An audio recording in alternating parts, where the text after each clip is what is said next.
Située à 43 km à l'est d'Abidjan, la ville de Grand-Bassam est le chef-lieu du département de Grand-Bassam, dans la région du Sud Komoué. Cette ville compte environ 124 000 habitants, en majorité peuplée par les Nzima et les Abourés qui vivent en harmonie avec les autres peuples. La ville de Grand-Bassam comprend une façade sur l'océan Atlantique et une autre sur la lagune ébriée, à l'embouchure du fleuve Komoué. Cette ville historique fut la première capitale de la Côte d'Ivoire durant la période coloniale. Nous entamons notre visite par le village des artisans, où on y trouve un condensé de tout l'art ivoirien et panafricain.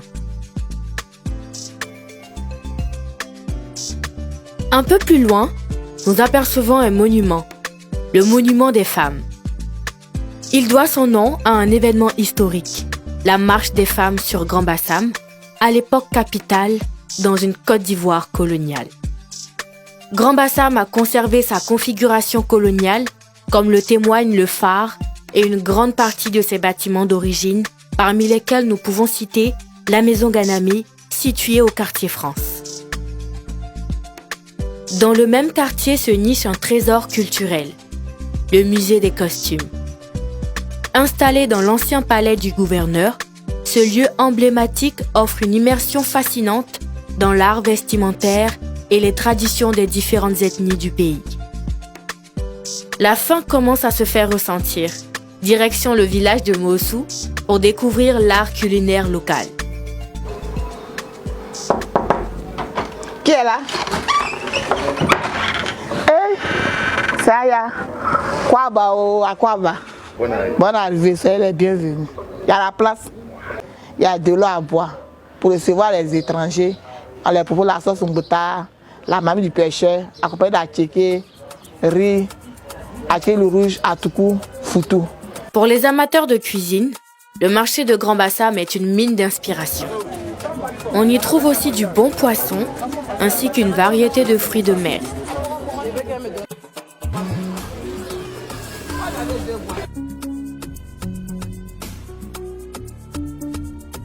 Merci.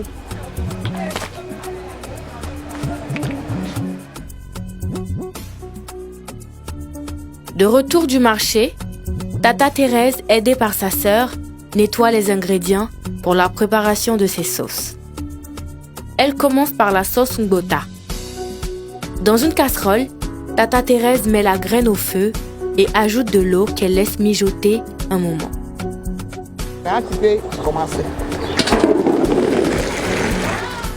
Après une première cuisson, elle vide la casserole de son eau et rajoute une nouvelle eau à la graine qu'elle met à nouveau au feu pendant 20 minutes.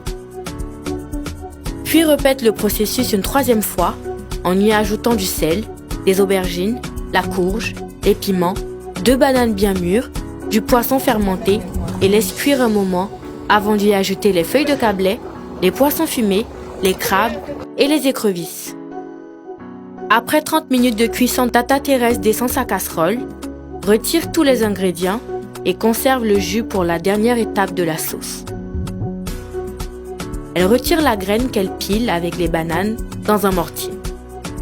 Dans un autre récipient, elle ajoute le mix de la graine et des bananes dans le jus de la sauce conservée au préalable.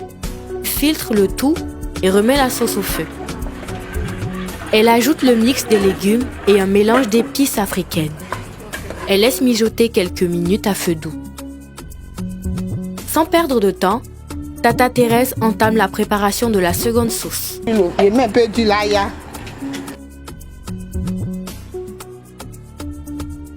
J'ai créé mes crabes. C'est la mamie du pêcheur. De l'oignon découpé en lamelles, des aubergines grossièrement découpées, du sel, un cube d'assaisonnement, puis rajoute un fond d'eau et laisse mijoter. Ensuite, elle rajoute une mixture pré-cuite de tomates africaines, d'aubergines, d'oignons, de piments à la sauce et laisse cuire pendant 20 minutes. Nos mets sont prêts.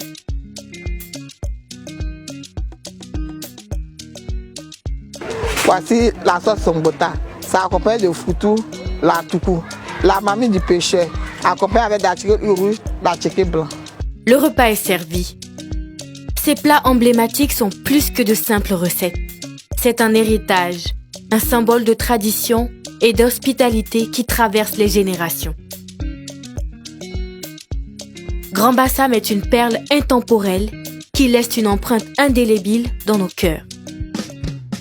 Préparez-vous pour une prochaine destination des plats de chez nous.